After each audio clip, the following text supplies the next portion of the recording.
الطلبه. الهدف ديالنا واضح وباين، هو التكوين. نطالب بالتكوين وبالخط العريض. حنا ما باغيش غير نتخرجوا ونبداو نقزروا في عباد الله بمعنى بصريح العباره. حنا باغيين جوده التكوين لاننا نؤدي قسم امام الله. راه كتضحكوا علينا وكتضحكوا على النخبه، راه ما كتضحكوش على اي واحد. امام الله اش غنقولوا ليه؟ ما نضلناش على الحقوق ديالنا، ما طالبناش بجوده التكوين امام المريض. اش غنقولوا ليه؟ ما عرفناش اش نديروا. راه لا يعقل، لا يعقل. نحن نطالب بجوده التكوين. واش نكتبوها بالخط العريض؟ راه ما كنقراوش مزيان. باش بغيتينا نقولوا راه خاصنا البراتيك. كنطالبوهم باش يلغيو العنف.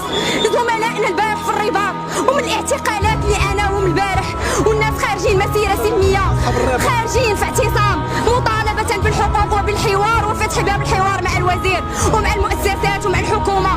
نحن نطالب ونناشد المواطنين المغاربه اجمعين وجلاله الملك. نحن نناشدك، نحن شباب هذا الوطن نعاني البارح. الدراري اخواننا في المستشفيات في الكوميتاريات كيتجرجروا. شباب هذا الوطن في كميه الحقد اللي حملناها في القلوب ديالنا، ولكن في سبيل الوطن والمواطن يستحق، والله يستحق.